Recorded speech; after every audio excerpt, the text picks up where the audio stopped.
கூடுமானால் உங்களால் ஆன மட்டும் எல்லாரோடும் சமாதானமாக இருங்கள், எல்லாரையும் மன்னியுங்க, எல்லாருக்காக ஜெபம் பண்ணுங்க. ஆண்டவர் உங்களுக்காக எழுந்து நின்று உங்களை அரவணைத்து கொள்ளக்கூடிய ஒரு வாழ்க்கையை நாம் வாழ்வோம்.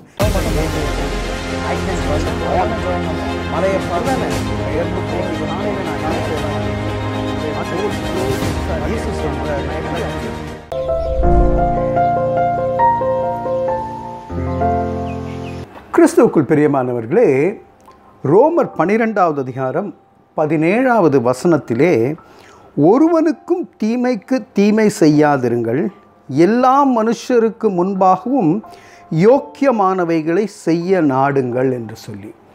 பிரியமானவர்களே, இது பிரசங்கிக்கிறதுக்கு வேணால் ஈஸியாக இருக்கும் பிரியமானவர்களே.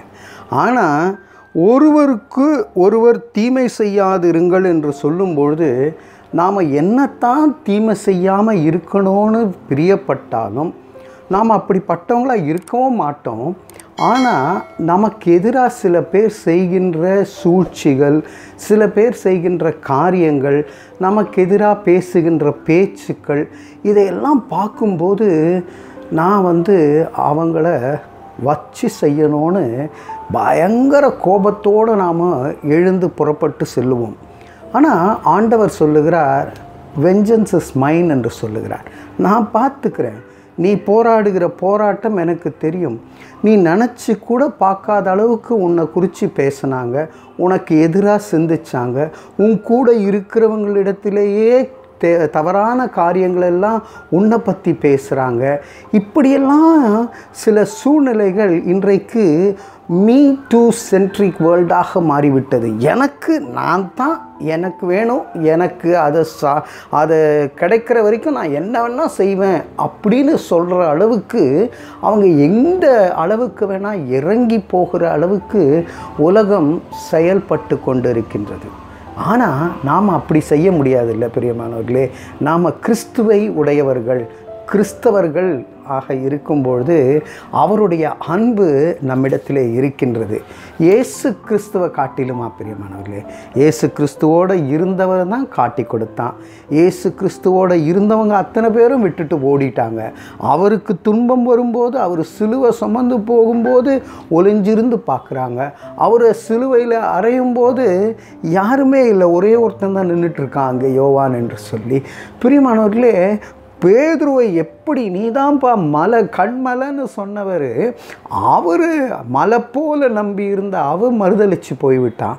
இப்படிப்பட்ட எடுத்துக்காட்டை ஆண்டவருடைய வாழ்க்கையிலே நாம் பார்க்குறோம், இயேசுவினிட வாழ்க்கையிலே பார்க்குறோம். அவரை கல்லெறிந்தார்கள், அவர் மீது எல்லாம் காரி முழிந்தார்கள்.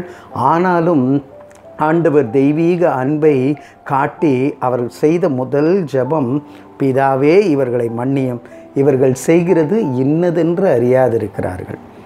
ஸ்தேவானை யோசித்து பாருங்கள். அப்போஸ்தலர் 7வது அதிகாரத்தில் பானபாத்திரக்காரனாக இருக்கிறான். இயேசுவுக்காக ஒரு ஊழியம் செய்த உத்தமம் உண்மையுள்ள ஒரு ஊழியக்காரன். ஆனால் கல்லெறிந்து கொல்லப்படுகின்றான். அந்த கூட்டத்தில் சவுலும் இருக்கிறான்.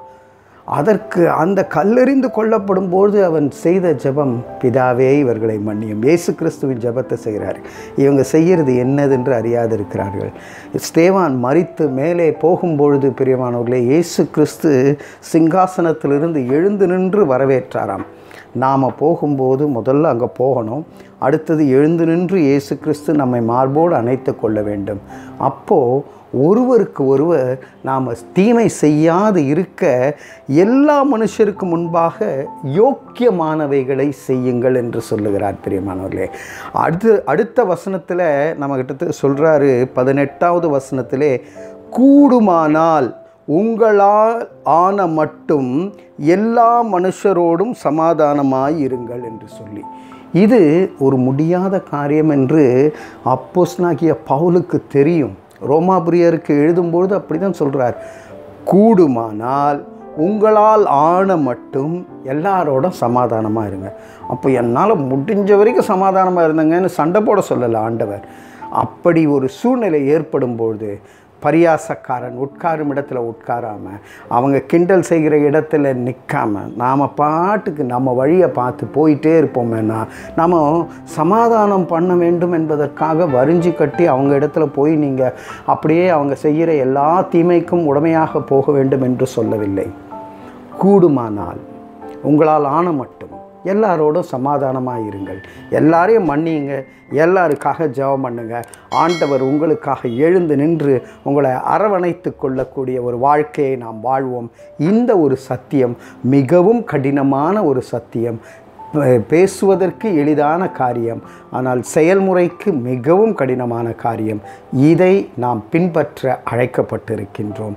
அப்படி நாம் ஒருவருக்கும் தீமை செய்யாமல் எல்லா மனுஷருக்கும் முன்பாக யோக்கியமானவைகளை செய்ய கர்த்தருக்குள்ளாய் ஒப்பு கொடுப்போம். அன்பின் பரலோக பிதாவே, பல சூழ்நிலைகளிலே எங்களை கர்த்தாவே சோதிக்கும் பொருட்டு கர்த்தாவே எங்களால் அன்றவே என்ற மட்டும் எல்லாரோடும் சமாதானமாக இருக்க போகிறோம் கர்த்தாவே.